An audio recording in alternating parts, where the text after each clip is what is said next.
Western premiers met today and pipelines were on the agenda, but maybe not the Northern Gateway project, which is now entering final hearings in British Columbia. But joining us to discuss this and other issues which have put him in the headlines recently, Saskatchewan Premier Brad Wall joins us from Manitoba, Winnipeg, Manitoba, that is. Okay, Mr. Premier, let's talk about one of those other issues. You criticized Justin Trudeau for accepting a $20,000 speaking fee. He's negotiated a refund. Are you satisfied with his gesture? Yeah, I think that was the right thing to do. I think as elected officials, this is an area that, although it's allowed by various ethics commissioners or even the conflict of interest commissioner for private members to do these sorts of things, I kind of think we already get paid to speak out on issues like literacy. That was the reason I commented at all. There was a conference in Saskatoon on literacy that was charged $20,000, and these are public issues that I think we already are paid by taxpayers to talk about. And it's unlike other vocations that private members continue with after they're elected, I think, because it's very much, I think, in the job description of elected people. So I think Mr. Trudeau's done the right thing. I note, Don, I think it was in 1991, the U.S. Congress moved to ban speakers' fees for members, elected members of that particular body, and who knows, we might want to do that in the country, but I certainly commend him on the decision that he's made. Now, I know the literacy organization that he spoke at says, well, we don't really want our fees back. I'm wondering, though, if you think other charities who made money, or didn't make money, should I say, off his appearance should be considered for a refund, or do you think enough has been done? Well, I noted that, first of all, the ethics commissioner in Ottawa, I think it said this was a practice that was fine.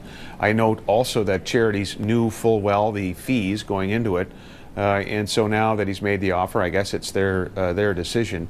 But I think overall the offer is the right thing for him to make, and I hope charities take him up at least for part of it, because there are other sponsors that obviously invested a lot of money into these things. And in the case of the literacy conference, we want it to happen every year. There's the involvement of young people in this particular conference. It's an excellent opportunity to focus on literacy and make progress on an important issue, and so it's up to each charity, I suppose, but I hope they accept some back at least. And again, I think this is the right thing for Mr. Trudeau to have done. All right. No, don't send us any speaking fee for this interview, but we'll move along to what you're doing in. Well, I already asked, Don. You already said no. I know.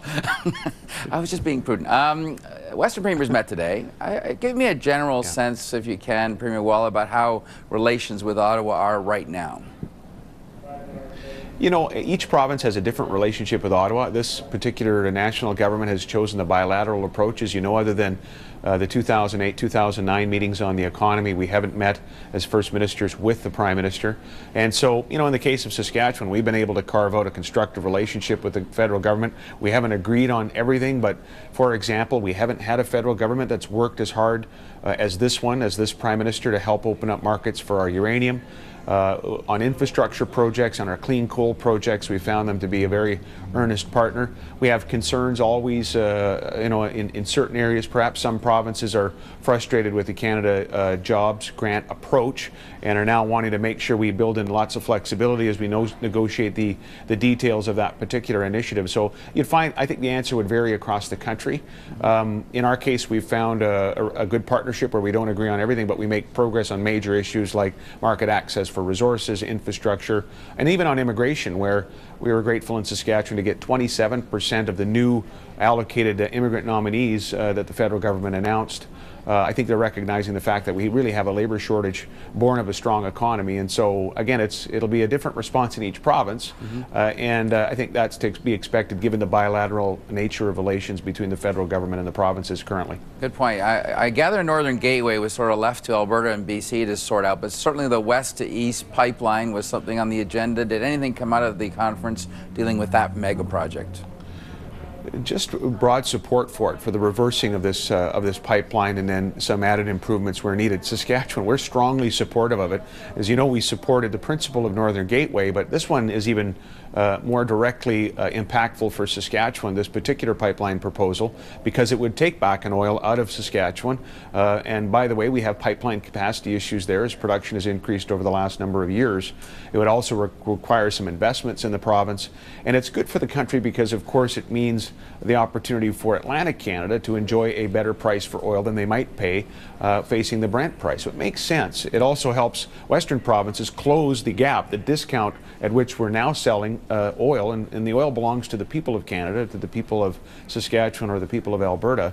And it would help close that gap. So we maximize value, more money to industry to reinvest, better for Atlantic Canada, and so we hope that there's support broadly beyond Manitoba's border. But the Western premiers we did talk about it today, and we're supportive of the initiative. And I should note Premier Alward's been a real leader on this in New Brunswick as well. Yes, he sure has. Coming quickly, I wanted to get a quick thought from you on Keystone. I talked to the U.S. ambassador today. He seems to think a decision coming. Don't rush me. It'll be made in the fullness of time, and it would be a bit of win-win for everybody. Can you see a win-win, or is it basically yes, no, and there'll be fallout either way? Well, I don't know what win-win means. I think it already is. On a prima facie basis, this represents a win-win opportunity for both countries. Obviously, we get a chance to access tidewater for our oil. Again, closing this differential, we get a chance to, in the case of the province of Saskatchewan, see, in a general sense, pipeline capacity issues in the Bakken dealt with, because 10 to 15% of the oil in the pipeline will be light sweet crude from the Bakken formation. So, and of course in the United States there is a huge increase in GDP as a result of this huge mega project, real direct employment, new jobs for that country, and better energy independence for North America. So I think that is the win-win, and so I'm not sure what's meant in addition to that. Perhaps what we'll see, Don, in order for the President to have some elbow room to approve it, is perhaps his administration will move against coal more aggressively. Our coal regulations in Canada are right now more aggressive than they are there. That might be what's being referred to there, I'm not sure. We'll see what happens. Okay, Premier Well, thanks very much. If we gave a speaking fee out, I'd pay you for that. Thanks again. Well, send the invoice anyway. All right. Thanks.